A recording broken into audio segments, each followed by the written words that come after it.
ಮನುಷ್ಯರಿಗೆ ಏನಾದರೂ ಆಕ್ಸಿಡೆಂಟ್ ಆಯಿತು ಅಥವಾ ಬೇರೆ ಏನೋ ಆಯಿತು ತೊಂದರೆ ಅಂತಂದರೆ ಆ್ಯಂಬುಲೆನ್ಸ್ಗಳು ಅದು ಇದು ಅಂತ ಓಡ್ಕೊಂಡು ಬರ್ತಾರೆ ಜನ. ಇಲ್ಲೊಂದು ಕೋತಿ ಇದೆ, ತೋರಿಸ್ತೀನಿ ನಿಮಗೆ. ಅದರಿಂದ ಅದಕ್ಕೆ ತೊಂದರೆ ಆಗಿರೋದು ನೋಡಿ. ಕರೆಂಟ್ ಶಾಕ್ ಹೊಡೆದಿದೆ, ಕಾಲೆಲ್ಲ ಸುಟ್ಟೋಗಿದೆ, ಕೈಯೆಲ್ಲ ಸುಟ್ಟೋಗಿದೆ ನೋಡಿ.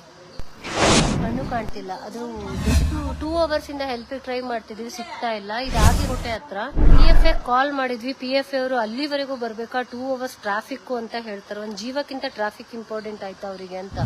ಪ್ರತಿ ಸಲ ಅವ್ರು ಕಾಲ್ ಮಾಡಿದ್ರು ಇದೇ ಆನ್ಸರ್ ಕೊಡ್ತಾರೆ ಹೆಲ್ಪಿಗೆ. ಹೆಸರಿಗೆ PF ಅದು ಇದು ಅಂತ ಇಟ್ಕೊಂಡು ಅಲ್ಲಿ ಕಸ್ಟಮರ್ ಕೇರ್ ಹೆಲ್ಪ್ ಲೈನ್ ಅಲ್ಲಿ ಕುತ್ಕೊಳ್ಳೋಂತ ಮನುಷ್ಯ ಸಲ್ಮಾನ್ ಅಂತ ಇದ್ದಾನೆ. ಯಾವ ಹೇಳಿದ್ರು ಅಲ್ಲಿ ಬರಕ್ಕಾಗಲ್ಲ ಇಲ್ಲಿ ಬರಕ್ಕಾಗಲ್ಲ ಅಂತಾನೆ. ಬಂದು ರೆಸ್ಕ್ಯೂ, ಒಂದ್ ವೇಳೆ ರೆಸ್ಕ್ಯೂ ಆದ್ರೆ ಅದಕ್ಕೊಂದಷ್ಟು ದುಡ್ಡು ಕೇಳ್ತಾನೆ. ಆಂಬುಲೆನ್ಸು ಬರ್ಲಿಲ್ಲ, ಯಾವ NGOದವರು ಬರ್ಲಿಲ್ಲ ಇಲ್ಲಿವರೆಗೆ. ಫಾರೆಸ್ಟ್ ರೈಡರ್ ಇವತ್ತು ನನಗೆ ಅವನ್ನ ಎತ್ಕೊಂಡ್ಬರೋದಕ್ಕೆ ಹೆಲ್ಪ್ ಮಾಡಿದ್ಲು. ಜೊತೆ ಮನುಷ್ಯರಿಗೆ ಏನಾದರೂ ಆಕ್ಸಿಡೆಂಟ್ ಆಯಿತು ಅಥವಾ ಬೇರೆ ಏನೋ ಆಯಿತು ತೊಂದರೆ ಅಂತಂದರೆ ಆ್ಯಂಬುಲೆನ್ಸ್ಗಳು ಅದು ಇದು ಅಂತ ಓಡ್ಕೊಂಡು ಬರ್ತಾರೆ ಜನ. ಬಟ್ ಇಲ್ಲೊಂದು ಕೋತಿ ಇದೆ, ತೋರಿಸ್ತೀನಿ ನಿಮಗೆ. ಆಲ್ಮೋಸ್ಟ್ ಬೆಳಗಿನ ಜಾವದಿಂದ ಅದಕ್ಕೆ ತೊಂದರೆ ಆಗಿರೋದು ನೋಡಿ. ಕರೆಂಟ್ ಶಾಕ್ ಹೊಡೆದಿದೆ, ಕಾಲೆಲ್ಲ ಸುಟ್ಟೋಗಿದೆ, ಕೈಯೆಲ್ಲ ಸುಟ್ಟೋಗಿದೆ ನೋಡಿ. ಕಣ್ಣು ಕಾಣ್ತಿಲ್ಲ. ಅದು ದೊಡ್ಡ ಬಿಲ್ಡಿಂಗ್ ಮೇಲಿಂದ ಬಿದ್ದಿದೆ, ಅರೆ ಪ್ರಜ್ಞಾವಸ್ಥೆಯಲ್ಲಿದೆ. ಬಟ್ ಇಷ್ಟಾದರೂ ಕೂಡ ಆಲ್ಮೋಸ್ಟ್ ಒಂದು 2 ಅವರ್ಸಿಂದ ಹೆಲ್ಪಿಗೆ ಟ್ರೈ ಮಾಡ್ತಿದ್ವಿ, ಸಿಗ್ತಾ ಇಲ್ಲ. ಇದಾಗಿರೋದು ಹೊಸಕೋಟೆ ಹತ್ರ, ಹೊಸಕೋಟೆ ಸಿಟಿಸನ್ ಸ್ಕೂಲು. ನಂಗೆ ಪರಿಚಯದವ್ರೊಬ್ರು ಮನೆ ಅಲ್ಲಿತ್ತು. ಅವ್ರು ನನಗೆ ಕಾಲ್ ಮಾಡಿ ಹೇಳಿದ್ರು ಅವನನ್ನು ಹಿಡಿಯೋದಕ್ಕೆ ಟ್ರೈ ಮಾಡ್ತಿದ್ವಿ, ಬಟ್ ಅವನ ಅರೆ ಬರೆ ಪ್ರಜ್ಞಾವಸ್ಥೆಯಲ್ಲಿರೋದ್ರಿಂದ ಕಷ್ಟ ಆಗ್ತಿದೆ. PF ಕಾಲ್ ಮಾಡಿದ್ವಿ. PF ಅವರು ಅಲ್ಲಿವರೆಗೂ ಬರ್ಬೇಕಾ, 2 ಅವರ್ಸ್ ಟ್ರಾಫಿಕ್ ಅಂತ ಹೇಳ್ತಾರೆ. ಒಂದು ಜೀವಕ್ಕಿಂತ ಟ್ರಾಫಿಕ್ ಇಂಪಾರ್ಟೆಂಟ್ ಆಯ್ತಾ ಅವರಿಗೆ ಅಂತ. ಪ್ರತಿ ಸಲ ಅವ್ರು ಕಾಲ್ ಮಾಡಿದ್ರು ಇದೇ ಆನ್ಸರ್ ಕೊಡ್ತಾರೆ ಹೆಲ್ಪಿಗೆ ನೋಡಿ.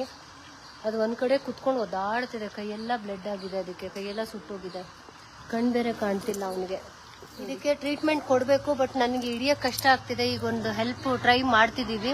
ಒಂದು ಬುಟ್ಟಿ ಥರ ಕಳಿಸಿದೀವಿ. ಆ ಬುಟ್ಟಿ ವಿತ್ ಬಾಕ್ಸ್ ಏನಾದರೂ ಮುಚ್ಚಲ ಸಿಕ್ತು ಅಂತಂದರೆ. ಬಟ್ ಅವನಿಗೆ ತುಂಬ ಶಕ್ತಿ ಇದೆ ನೋಡಿ. ಅಲ್ಲಿರೋ ಬುಟ್ಟಿಲಿ ಹಿಡಿಯೋಕೆ ಟ್ರೈ ಮಾಡಿದ್ವಿ, ಬಟ್ ಆಗಲಿಲ್ಲ. ಈಗ ಪ್ಲಾಸ್ಟಿಕ್ ಬುಟ್ಟಿ ಒಂಥರ ಕಳಿಸಿದ್ದೀವಿ. ಅದು ಸಿಕ್ಕಿದ್ರೆ ಅವನ್ನ ರೆಸ್ಕ್ಯೂ ಮಾಡಿ ಕಳಿಸೋ ವ್ಯವಸ್ಥೆ ಮಾಡ್ತೀನಿ. ಬಟ್ ಗೌರ್ಮೆಂಟು ಎಷ್ಟೆಲ್ಲ ಫೆಸಿಲಿಟೀಸ್ ಕೊಡುತ್ತೆ, ಬಟ್ ಯಾರೊಬ್ರು ಹೆಲ್ಪಿಗೆ ಬರಲ್ಲ. ಆಮೇಲೆ ಹೆಸರಿಗೆ PF ಅದು ಇದು ಅಂತ ಇಟ್ಕೊಂಡು ಇದು ಮಾಡ್ತಾರೆ. ಅಲ್ಲಿ ಕಸ್ಟಮರ್ ಕೇರು ಹೆಲ್ಪ್ ಲೈನಲ್ಲಿ ಕುತ್ಕೊಳ್ಳೋಂಥ ಮನುಷ್ಯ ಸಲ್ಮಾನ್ ಅಂತ ಇದ್ದಾನೆ.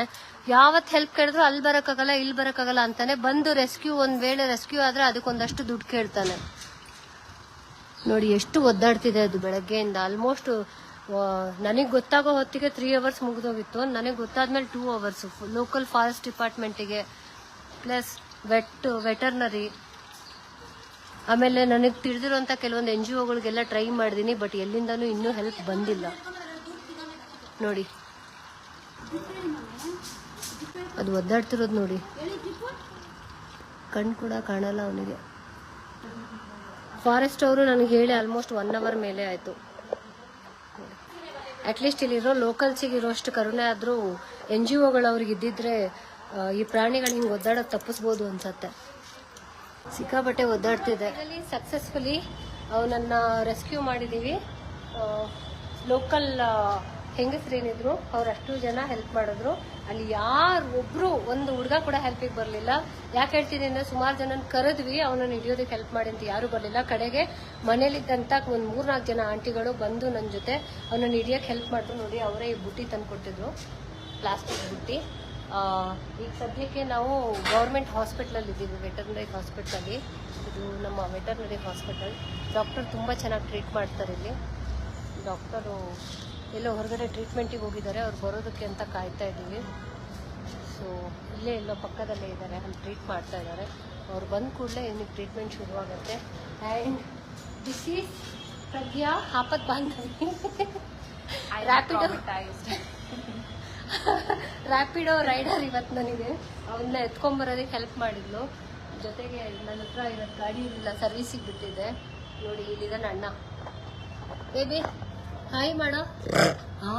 ವೆರಿ ಗುಡ್ ನೋಡಿ, ಆರಾಮಾಗಿ ಸ್ವಸ್ಥವಾಗಿದ್ದಾನೆ. ಸ್ವಲ್ಪ ಸುಸ್ತಾಗಿದ್ದಾನೆ. ಅವನಿಗೆ ಒಂಚೂರು ಡ್ರಿಪ್ಸ್ ಎಲ್ಲ ಹಾಕಬೇಕು. ಕಷ್ಟಪಟ್ಟು ಇದರಲ್ಲಿ ಹಿಡಿದು ಅವನಿಗೆ ಕಷ್ಟ ಆಗಬಾರ್ದು ಅಂತ ಬಟ್ಟೆ ಎಲ್ಲ ಮುಚ್ಚಿದ್ದೀವಿ. ಸೊ ಫೈನಲಿ ಯಾವ ಆ್ಯಂಬುಲೆನ್ಸು ಬರಲಿಲ್ಲ, ಯಾವ NGOದವರು ಬರಲಿಲ್ಲ ಇಲ್ಲಿವರೆಗೆ. ಫಾರೆಸ್ಟ್ ಅವ್ರಿಗೆ ಮತ್ತಿನ್ನೊಂದ್ಸಲಿ ಕಾಲ್ ಮಾಡಿದ್ದೀವಿ. ಫಾರೆಸ್ಟ್ ಡಿಪಾರ್ಟ್ಮೆಂಟ್ ಪಕ್ಕದಲ್ಲೇ ಇದು ವೆಟರ್ನರಿ ಹಾಸ್ಪಿಟ್ಲ್ ಇರೋದು. ಸೊ ಅವ್ರು ಇನ್ನೊಂದು 5 ನಿಮಿಷ ಬರ್ತೀವಿ ಅಂದಿದ್ದಾರೆ, ಗೊತ್ತಿಲ್ಲ ಎಷ್ಟೊತ್ತಿಗೆ ಬರ್ತಾರೆ ಅಂತ ಅವ್ರಿಗೂ ಇನ್ಫಾರ್ಮ್ ಮಾಡಿದ್ದೀವಿ. ಅವ್ರ ಕಡೆಯಿಂದ PFA ಕಳ್ಸೋಂಥ ವ್ಯವಸ್ಥೆ ಆದರೆ ಮಾಡೋದು, ಇಲ್ಲ ನಾನೇ ಟ್ಯಾಕ್ಸಿ ಮಾಡಿಕೊಂಡು ಟ್ರೀಟ್ಮೆಂಟ್ ಆದಮೇಲೆ ಅವನನ್ನು ಕರ್ಕೊಂಡೋಗಿ ಬಿಟ್ಟು ಬರೋ ವ್ಯವಸ್ಥೆ ಮಾಡ್ತೀನಿ. ನಂಗೆ ಡ್ರೈವಿಂಗ್ ಬರಲ್ಲ, ಸೊ ಹಾಂ ಕೈ ಕಾಲೆಲ್ಲ ಫುಲ್ ಬ್ಲಡ್ ಆಗಿ ಹೋಗಿದೆ ಅವನಿಗೆ, ಕರೆಂಟ್ ಹೊಡೆದಿರೋದು. ಚೂರು ಟ್ರೀಟ್ಮೆಂಟ್ ಸಿಕ್ಕರೆ ನಾರ್ಮಲ್ ಆಗ್ತಾನೆ. ಕಣ್ಣು ಗೊತ್ತಿಲ್ಲ, ಕಣ್ಣೊಂದು ಕಾಣಲ್ಲ ಅನ್ಸುತ್ತೆ, ಅದೊಂದು ಚೆಕ್ ಮಾಡಿಸ್ಬೇಕು. ಭಾರಿ ರೌಡಿ ಇದ್ದಾನೆ, ಗಡವ ಹುಡುಗ ಅಲ್ವಾ, ಒಬ್ಬನೇ ಇದ್ದ ನೋಡಿ. ಬಟ್ ಒಂದು ಹೇಳಬೇಕು ವಿಷಯ, ಅಲ್ಲಿ ಇದ್ದಂಥ ಏರಿಯಾ ಆಂಟಿಗಳಿದಾರಲ್ವಾ, ಅದನ್ನ ಯಾರು ನನಗೆ ಕಾಲ್ ಮಾಡಿದ್ರು ಹಿಂಗಾಗಿದೆ ಅಂತ, ನಮ್ಮ ಮಮ್ಮಿ ಫ್ರೆಂಡು, ಅವರು ಅವ್ರ ಮನೆ ಪಕ್ಕದವರೆಲ್ಲ ಮನುಷ್ಯರಿಗಾದ್ರೆ ಎಷ್ಟು ಬೇಗ ಹೆಲ್ಪ್ ಬರುತ್ತೆ ಅಂತ ಹೇಳಿ ಬೈತಾ ಇದ್ದವರು 5 ನಿಮಿಷಕ್ಕೆ ನನಗೆ ಏನೇನು ಬೇಕು ಎಲ್ಲ ವ್ಯವಸ್ಥೆ ಮಾಡಿ ನನ್ನ ಜೊತೆ ಹಿಡಿಯೋದಕ್ಕೂ ಹೆಲ್ಪ್ ಮಾಡಿದ್ರು ನೋಡಿ. नहीं नहीं इसको हवा आने दो थोड़ा सा, नहीं तो वो कुछ नहीं करेगा. तो ಫೈನಲಿ ಎಲ್ಲ ಹುಡುಗಿಯರು ಸೇರ್ಕೊಂಡು ಇವತ್ತೊಂದು ಕೋತಿನ ರೆಸ್ಕ್ಯೂ ಮಾಡಿದ್ದೀವಿ. ಬಟ್ ಏನಿಗೆ ಅವನು ಹುಷಾರಾದ್ರೆ ಆಯ್ತು. Thank you. ಇದೇ ಅಪ್ಡೇಟ್ ಸದ್ಯಕ್ಕೆ.